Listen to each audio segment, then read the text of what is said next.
A January morning in 2000, a man walking his dog along the Grand Canal at Carneystown Bridge, County Kildare, stumbled upon a gruesome discovery.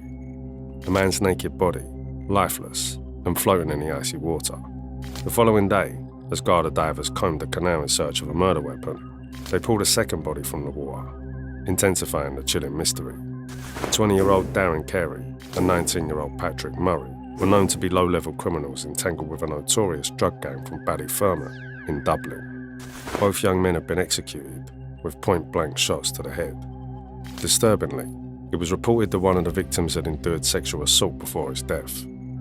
The prime suspect in these brutal killings was Mark the guinea pig Desmond, a 24-year-old enforcer deeply enmeshed in the Balymun drug trade. Desmond had already carved out a fearsome reputation for his brutal violence, and these murders only cemented his notoriety.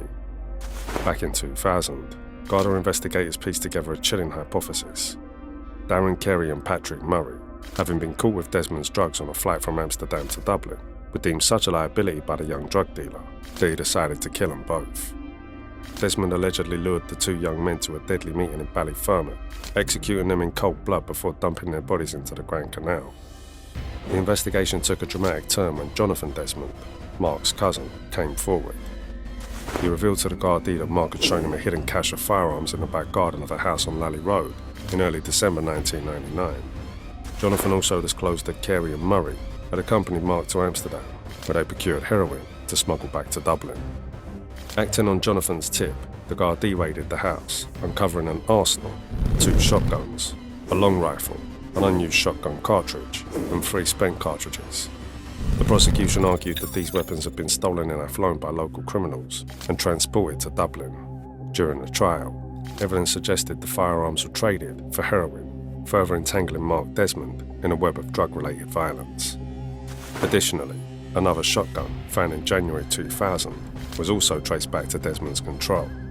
6 months later, Mark the guinea pig Desmond was arrested, not only reviled for the murders, but also despised due to widespread beliefs that he was a paedophile who had raped a 15-year-old boy. Despite being arrested and questioned in 2000, Desmond remained tight-lipped, consistently replying no comment, and was never charged with the sexual assault. However, in the case concerning the infamous canal murders, Gardaí managed to secure witness protection for several of Desmond's contacts, including an ex-girlfriend, who recounted how he had menaced her with a shotgun, accusing her of smoking heroin in the same house as their infant son. With their testimonies, they gathered sufficient evidence to charge Desmond in connection with the double murder. But as the trial was set to begin in 2002, a dramatic twist occurred. Several key witnesses suddenly refused to testify. On the trial's opening day, the state dropped the murder charges. Nevertheless, Desmond was convicted on 4 firearms offences and sentenced to 8 years in prison. In a bold move, he dismissed his legal team and chose to defend himself throughout the case. According to sources close to the case, while in Portlaoise prison, Desmond received tutelage from Patrick Dutchy Holland, the notorious figure named in court as the killer of journalist Veronica Guerin. When the guilty verdict was read, the courtroom erupted. Relatives clapped and cheered, some shouting, "You murderer." Another voice cried out, "I hope Darren comes back and haunts you." The tension peaked as the judge sentenced Mark Desmond to 8 years in prison. Amidst the chaos, anguished cries filled the air. "You murdering pig, murdering pig," one yelled. Another roared, "You're only brave with your guns in your hand. 2 children dead over your drug involvement." With a chilling smile, Desmond responded, "8 years, I'll do it on my back." As Desmond was led out, prison officials took him through a door normally reserved for the jury. In the corridor, relatives of the slain men, waiting for him, lunged in fury. Gardaí had to forcibly restrain them to prevent a violent confrontation. However, Desmond's time behind bars was short-lived. In December 2004, the Court of Criminal Appeal overturned his conviction, allowing him to walk free and cement his infamy as one of Ireland's most notorious criminals. Despite his stint in prison, Desmond, proving to be more cunning and intelligent than many had realised, taught himself how to read and write, preparing for a life that would continue to be marked by violence and controversy. Mark Desmond would soon become one of the most feared criminals in West Dublin. In the same year his trial for the double murder was due, he was suspected of involvement in yet another brutal killing. Maurice Bobo Ward, a 56-year-old former armed robber and hijacker, met a violent end. believed to be murdered in an act of revenge. Though the exact motive remains shrouded in mystery, with no clear explanation emerging and no charges ever filed, the shadow of Desmond's terror loomed large over the case. In April 2002, Ward, the father of 13 who had become a major player in Dublin's underworld, was shot dead at 10:20 p.m. in front of his partner Eileen and their 5 young boys at their home in Ronanstown, West Dublin. The gunman had forced his way into the house by smashing the front door as the family was having dinner. Seeing the intruder, Bobo raised his hands and said, "You must have the wrong house." Ignoring his plea, the gunman ordered Eileen and the children to get down on the floor, before shooting Ward twice at point-blank range in the chest with a sawn-off shotgun. A fighter to the end, Bobo struggled to remain conscious, but his injuries were fatal. He died minutes later. Bobo Ward had become a major player in Dublin's underworld. Meanwhile, Desmond had grown close to gangland criminal Wayne Whelan. In 2003, Whelan supported Desmond by testifying on his behalf during his trial. At that time, Whelan was in charge of a car sales company, which he and his gang used as a front for money laundering. He'd sold a 3-year-old Fiat Punto linked to the 1999 double murders, but testified that it was another man, not Desmond, who had paid him for it. In the years following his release, Mark Desmond became a more significant player in Dublin's drug world, aligning himself with a gang responsible for distributing large quantities of heroin in the capital. His role as an enforcer and gun for hire placed him at the centre of several murder inquiries. Desmond had connections to dissident Republicans and the drug trade in West Dublin. He once again teamed up with Wayne Whelan and another gangster, David Chen Lynch. Desmond gradually drew Whelan into a darker realm of criminality, marked by escalating violence, gun crime, and drug abuse. Alongside Whelan and another gangster, Charles McLean, Desmond operated a significant drugs gang, associating with the Kinahan cartel while maintaining their own independent drug network. Mark Desmond also had a long-term association with figures like Dede O'Driscoll and Barry Young from Sligo, for whom he acted as an enforcer. In addition, he was also acting as a link man for Brian Rattigan's gang, while Rattigan was in prison awaiting trial for the murder of his former friend, Dean Gavin. Desmond went on to become a hugely nasty criminal, making serious money and ruling with young guys who were dealing for him. He was known for collecting debts with extreme violence and a huge amount of intimidation. He's even believed to have raped 2 teenage lads who owed him small amounts of money. The sexual attack element shocked people to the core. However, as is often the case in organised crime, feuds began to break out within and between rival gangs in West Dublin and Tallaght. Personal animosities and vendettas emerged among individuals who were once friends and partners in crime. As Desmond's notoriety grew, so did his list of enemies. Aware that he was a target, he never stayed in one place for too long. In 2006, he narrowly escaped an assassination attempt when a gunman, riding pillion on a motorbike, drew up alongside his car at traffic lights on the Old Bourne Road in Tallaght and opened fire. On this occasion, Desmond was being driven by a man called Kevin Kenny when they were targeted by the King Rat gang, led by the notorious Brian Rattigan. Kevin Kenny was a brother of Martin Kenny, who was murdered by Eric Wilson the previous year. The attempt on Desmond's life failed when the gunman's weapon jammed. Desmond was hit once in the arm, while Kevin Kenny was shot in the backside. 5 years later, in July 2011, Kenny was stabbed to death in a bloody gang fight outside an Inchicore pub. A year earlier, Desmond survived a second attempt on his life as 3 men followed him to the Memorial Park in Ballymun and one fired a shot at him as he fled. The murder bid was never reported to Gardaí. The man behind the 2006 murder bid is believed to have been gangland figure Anthony Cannon, a close associate and enforcer of Brian Rattigan. 3 years later, in July 2009, Cannon was gunned down, with Desmond being the chief suspect. He was driving when he spotted 2 men on a motorbike, one of them armed. He quickly exited his car and attempted to escape by jumping over railings into nearby Long Meadows Park. The gunman chased him down and began shooting. As Cannon lay wounded on the ground, several shots were fired, hitting him in front of women and children. Despite wearing a bulletproof vest, he couldn't withstand the 11 rounds that were unleashed. Cannon was the 15th person murdered in the so-called crumbling Drimnagh feud. Furthermore, Mark Desmond was deeply involved in the brutal killing of James Kenny McDonough. McDonough, the 28-year-old father of 2, disappeared in October 2010 and was reported as a missing person.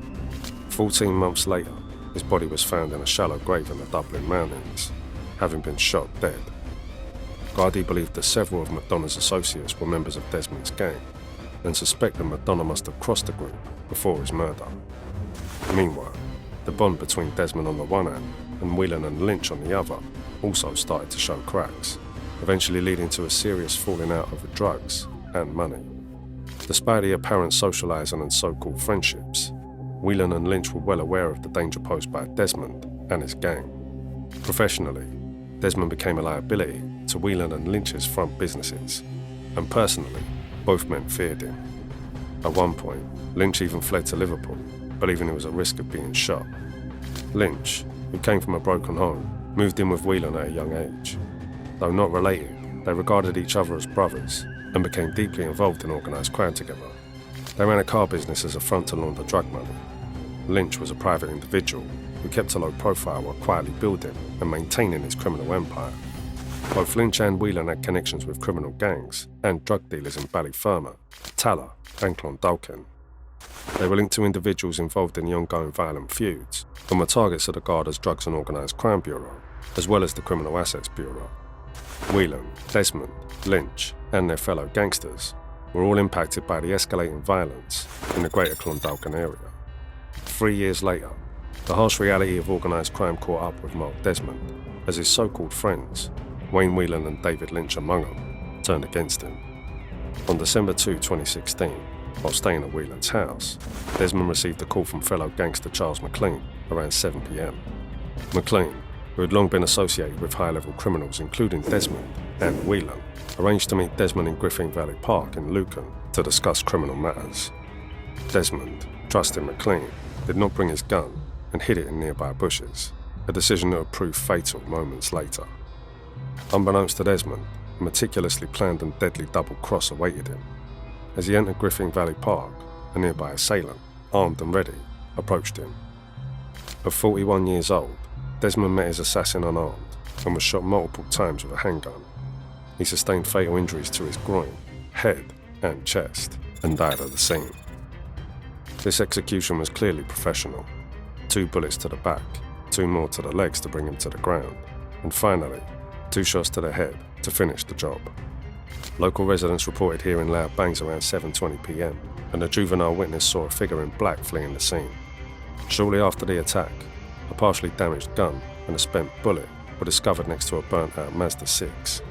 The spent bullets recovered from Desmond's body matched this weapon. Additionally, an abandoned white Ford Focus van was found in Clondalkin, and another handgun was uncovered hidden in the park's undergrowth. One of Desmond's former associates believes this was Desmond's own gun, hidden for emergencies. The associate speculates that Desmond, realising the imminent threat, ran back into the park to grab his own gun when he saw whoever was coming for him. In the aftermath of the murder, it quickly became apparent that there were numerous potential suspects, and many people would have wanted Desmond dead. However, it soon emerged that the killing was likely an inside job. After the shooting, McLean had rushed to Whelan's house to search for and dispose of Desmond's phone. McLean was also seen driving the abandoned van, found in Clondalkin. CCTV footage showed individuals connected to McLean buying an unregistered number, a SIM card, and a top-up voucher at the Mill Shopping Centre in Clondalkin in the run-up to the murder. This number, the court later revealed, was only used once, to make the call to Desmond on December 2nd. McLean told the Gardaí he had discarded Desmond's phone by tossing it out the car window and threw the SIM card away. He claimed that Wayne Whelan had instructed him to get rid of the phone. During his interview, McLean admitted that the situation didn't look good, and this was why he decided to flee Dublin. He revealed that he had stayed with his partner at a hotel in Belfast before heading to Tenerife on December 5th. Initially, Garda believed Desmond was targeted in a preemptive strike by a Ballymun-based drug gang. In the weeks leading up to his murder, Desmond had been boasting to friends about seeking revenge because his supplier had been withholding drugs and cash from him. His paranoia led him to make wild accusations against his associates. Desmond talked recklessly, never considering that his words might reach those he was dealing with, but they did. His volatile nature had alienated him from the Kinahan cartel, for whom he had initially worked, leaving him to focus solely on selling drugs in West Dublin. Desmond's associates later double-crossed him by informing the major drug suppliers that he had accused a senior gang member. This betrayal likely led to the decision to lure him to Griffin Park on that fateful December evening in 2016. According to one of Desmond's former associates, there was a €100,000 bounty on his head, and someone must have authorised the hit on a mercenary like Desmond. Gardaí were soon convinced that they knew who was behind Desmond's murder and suspected a link to the Kinahan gang, leading to the arrest of 5 people, 4 men and a woman.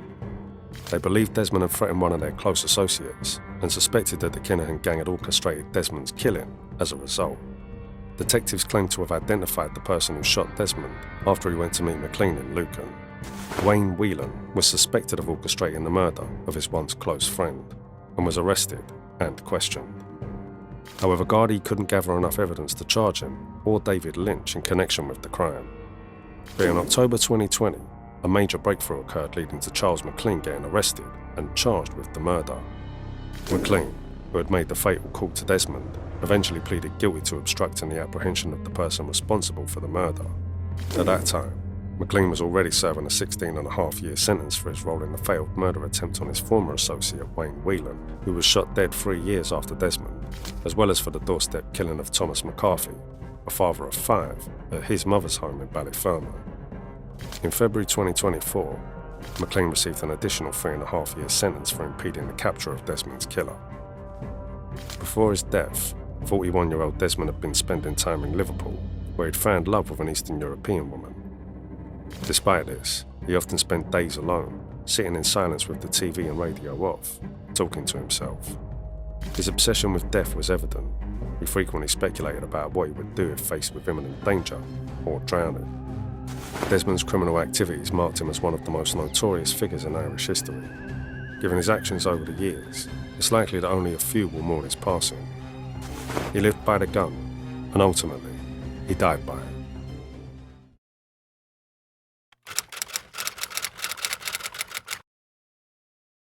In summer of 2008, Anthony Foster, a convicted cannabis dealer, stepped out of his apartment at Cromcastle Court in Kilmore.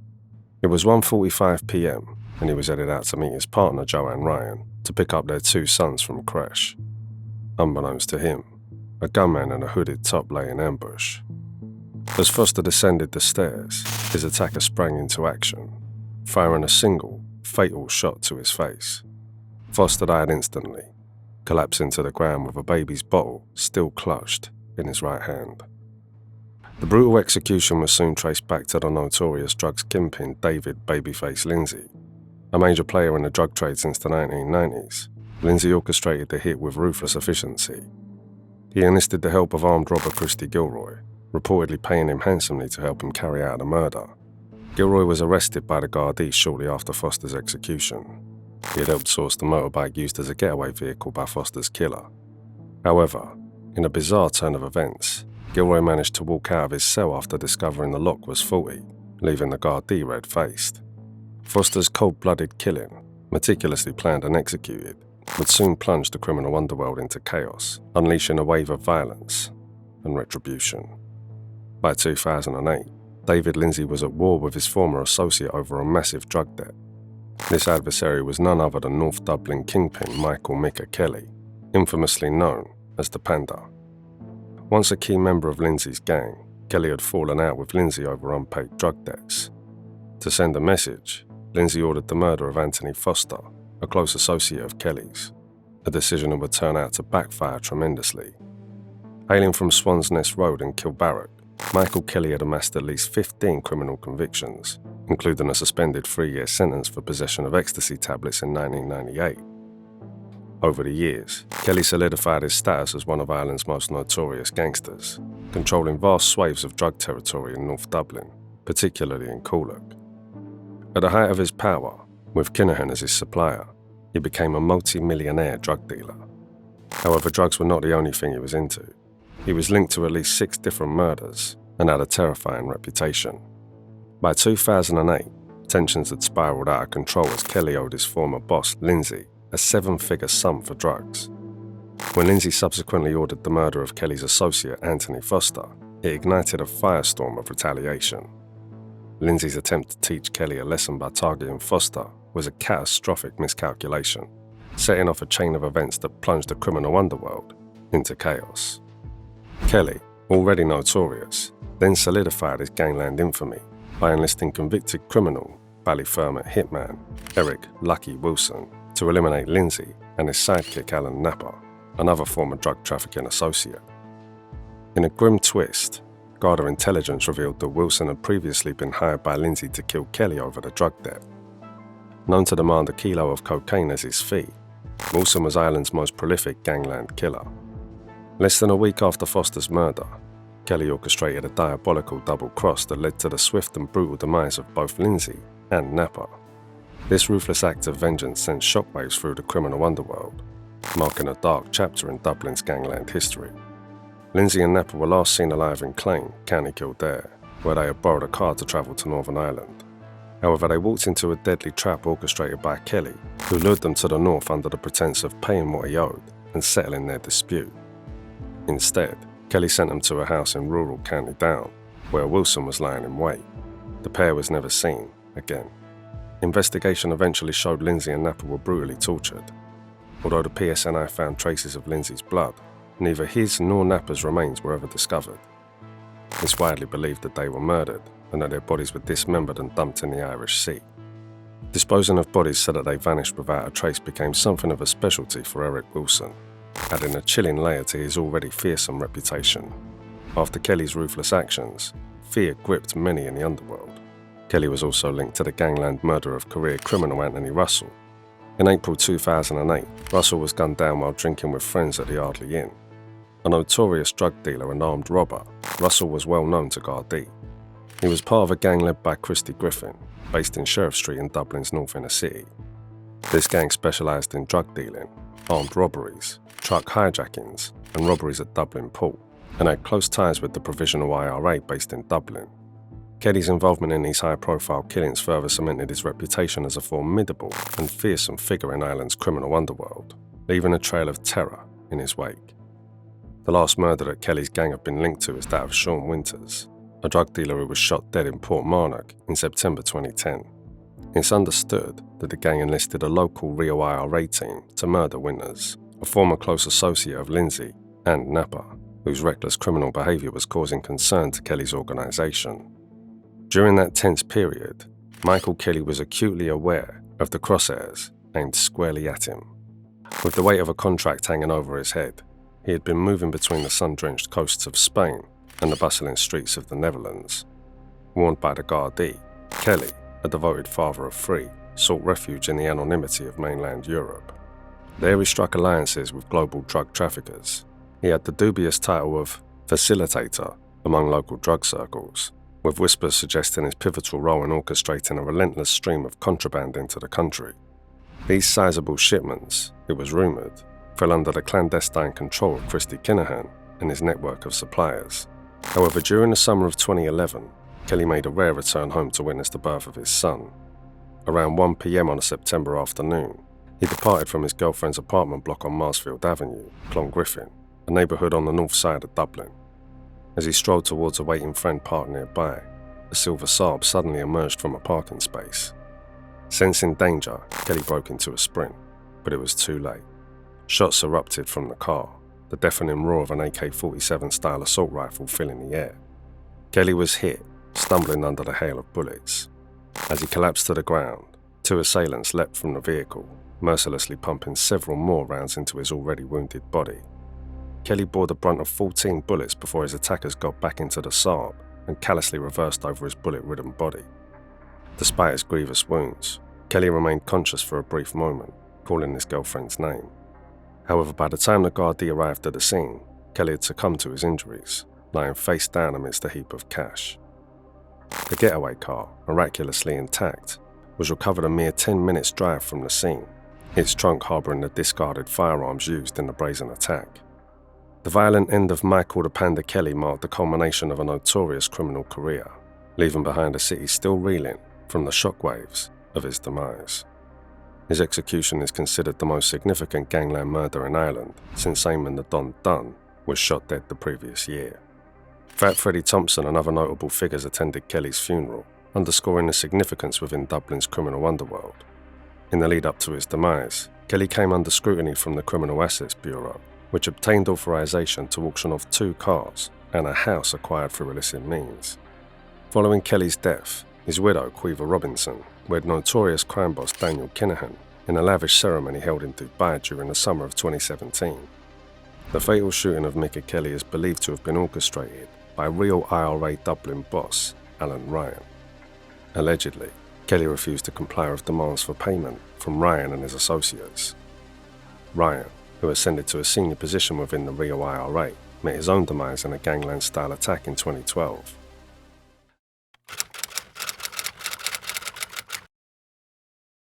August afternoon in 2017, a peaceful community housing estate in Balymun, a Dublin's outer suburb, was the backdrop for one of Ireland's most shocking gangland incidents. While kids played outside and residents went about their daily activities, Derek Butler Devoy, a convicted drug dealer, stood in the front garden of his mother's house, holding a baby in his arms. Around 4 p.m, a silver Opel Zafira pulled into the Ballybutcher Drive, and a lone gunman emerged from the car. As he approached the house, he was spotted by Derek, prompting him to quickly drop the child and flee out the back. The gunman entered the garden and discharged multiple shots before getting away. Tragically, Derek's innocent sister, who was at the doorstep, and a friend who was sitting in the car parked outside the garden, were fatally shot in broad daylight. The horrifying gun attack catapulted the Devoy family into the public spotlight. Even though Derek was the target, his sister, Antoinette Corbally, a mother of 6, and Clinton Shannon, a 30-year-old Dublin resident, were both fatally shot at the scene. Derek Devoy is a career criminal who has spent over a decade in prison for his involvement in firearms-related offences. He's the youngest of 3 brothers in the Devoy family, and the only one still alive. Known to Gardaí as a dangerous criminal, he has strong ties to paramilitary groups and various crime syndicates in North Dublin. Derek was jailed in 2007 for his involvement in an attempted armed robbery at a post office in Balbriggan the year before. He was arrested along with 4 other individuals in a convoy of vehicles. They faced charges of possessing firearms and ammunition, and Devoy was hit with a 7-year term. However, when he was out on bail, he was arrested for a drive-by shooting in 2005, targeting neighbours in the Balymun area. At the time, the then 25-year-old leaned out of a moving car with 2 other masked individuals and fired up to 5 shots at neighbours he was feuding with. Derek was identified when a scarf covering his face slipped down, allowing a witness to recognise him. Luckily, no one was killed, and Derek was convicted of possessing a shotgun with intent to endanger life and sentenced to an additional 7 years in prison, a stretch that came on top of his existing sentence for the failed armed robbery in Balbriggan. The origins of the drive-by shooting stemmed from a conflict dating back to 2001 between 3 Balymun families over the placement of the Devoy's wheelie bins for collection outside their homes. Initially, the dispute took the form of heated verbal exchanges, but it quickly escalated. Within weeks, it expanded to involve a 3rd family, leading Derek and his brother Michael, Mad Mickey Devoy, to arm themselves and carry out separate attacks on different neighbours over the years. In response, the Garda charged 7 members of the 3 families with various public order offences. The judge described the dispute as a Berlin Wall of hostility and handed down suspended sentences. However, any hopes that the court case would resolve the conflict was shattered 7 months later when a gun attack occurred. In May 2002, Mad Mickey threatened 2 members of one of the families, stating he would blow their heads off following another disagreement over the bins. The following month, in June 2002, a shotgun barrel was forced through the glass panel beside the family's front door, resulting in significant damage to the walls and furniture when the gun was discharged. Although members of the family were present at home during the incident, fortunately, no one was injured. Some members of the family witnessed Michael Devoy in their garden, wearing a woman's blonde wig as a disguise while he was getting into a car to escape. He was later sentenced to 4 years in prison for threatening to kill 2 of them. During his sentencing hearing, it was revealed that he was HIV and hepatitis C positive and had spent the majority of the previous 20 years in jail, leading to long periods of institutionalization. Between 1986 and his court appearance in 2006, at the age of 34, the longest period of freedom he experienced was 13 months. At one point, both Michael and Derek Devoy were incarcerated simultaneously for separate shooting incidents. Michael was briefly released after serving his sentence, but he soon committed another offence and landed back behind bars. Upon his release in 2014, he was fatally shot the next day. On Saturday, January 18th, members of the Garda interrupted unidentified individuals dumping a body over a wall in a laneway in Tala. The body was identified as Michael Devoy's. He had been formally warned by the Garda that his life was at risk, which led him to wear a bulletproof vest. However, he was shot in the neck, and head. The main theory is that Michael Devoy was targeted because he was suspected of being the gunman in a failed murder attempt on heroin trafficker and Kinahan cartel figure Greg Lynch 3 months earlier, outside a pub on the north side. Individuals close to Devoy believed that Jason Buddha Molyneux, who was killed in 2018, and others were involved in his assassination.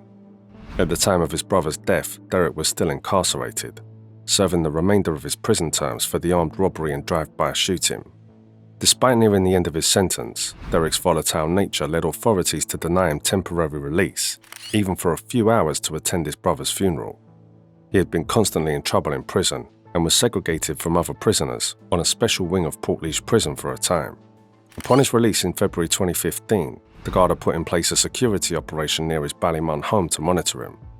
They feared he wanted revenge for his brother's killing and might resume the hostilities over the rubbish bins. Gardaí also feared he might seek retribution on those who gave evidence against him for the drive-by shooting. Derek himself was concerned that he would face the same fate as his brother. Shortly after, he attracted the attention of the Garda when he attempted to transfer around €100,000 to a bank account in the UK. Following the warning about the threat to his life, Derek had fled to the UK. However, when the Garda seized his money, he was forced to return to Ireland.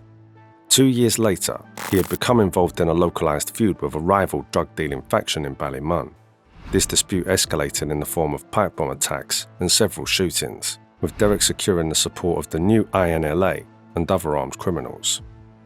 In 2020, Derek, who had become one of the most hunted men in Ireland's criminal underworld, was sentenced to 15 years in prison for a series of alarming weapons offences that narrowly avoided causing a massacre and the deaths of 3 police officers. In March 2019, shocked onlookers, including children, saw a paranoid Devoy fire 2 shots in the air at a busy common area in Balymun. By then, Derek was on the run from multiple gangland enemies. After surviving the botched hit that left his sister and friend dead, Gardaí had warned him of 4 separate death threats. When unarmed police officers arrived at the scene and confronted Derek, he fled, firing a shot through his t-shirt while trying to conceal a gun. Derek then hastily busted into the home of an innocent family, fearing the pursuing officers might be hitmen like those disguised at the Regency Hotel attack in 2016. Police officers discovered him seated on the toilet in the bathroom, pointing the machine gun at them. They pounced when he lowered the muzzle, leading to a struggle in the bathtub. During the altercation, 5 shots were fired from the powerful 9mm Makarov PM-63 RAK submachine gun, and an unpinned Yugoslavian M75 hand grenade rolled across the floor. The submachine gun had a firing rate of 660 rounds per minute, and the grenade in his pocket had a lethal radius of 60 feet. One of the officers narrowly avoided being shot in the head, as a bullet whizzed past his ear. Following Devoy's eventual apprehension and removal from the house, the army bomb squad performed a controlled detonation of the hand grenade, rendering the house uninhabitable for months. Devoy has been incarcerated ever since.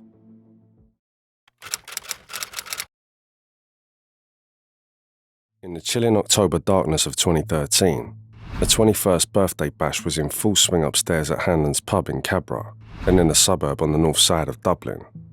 Among the revellers lurked one of Dublin's most notorious drug dealers, Greg Lynch. As the clock ticked closer to 2:30 AM, Lynch stepped outside to have a smoke, not aware of the looming danger ahead. As he walked onto the street, a gunman clad in dark attire and a menacing balaclava walked up to him and shot him from close range with a semi-automatic handgun. Lynch's world exploded into a symphony of pain as he was hit in the face, the force shattering his jaw.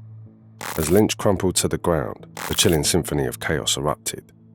The gunman, fueled by ruthless intent, ran across the road, unleashing a hail of bullets into the unsuspecting crowd of partygoers lingering outside. Amidst the frenzy, 3 innocent female bystanders found themselves wounded by the indiscriminate onslaught of gunfire. With the bullet still lodged in his head, Lynch was rushed to the Mater Hospital in critical condition. There he fell into a coma, and his fate hung by a thread as medical teams fought tirelessly to keep him alive. After the shooting, the gunman disappeared into the waiting embrace of a light-coloured BMW, strategically positioned by an accomplice.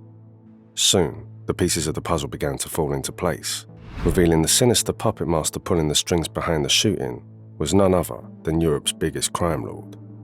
Curious about the identity of the criminal left clinging to life that fateful night and the motives driving such a brazen murder attempt? Join me in this video as I tell you his story. Greg Lynch, originally from the Oliver Bond flats, has maintained a stronghold over the inner city drug trade, despite his residence shifting across various addresses in the southern part of the city. Operating from the shadows, Lynch has turned the inner city flat complex into a sprawling drug supermarket, where the innocence of childhood is tainted by the grim reality of needles and crack pipes littering the streets. Residents, gripped by fear and silenced by the looming presence of violence, have waged a silent war behind closed doors, campaigning tirelessly to cleanse their community of the drug scourge. Yet, despite the watchful gaze of 11 CCTV cameras, the complex remains a haven for dealers, where the hustle and bustle of illicit trade persists day and night amidst a landscape strewn with the remnants of addiction. Lynch's reign of illicit activity first came to a halt when members of the Garda National Drugs Unit arrested him following a significant heroin bust near the Red Cow in South Dublin back in 2003.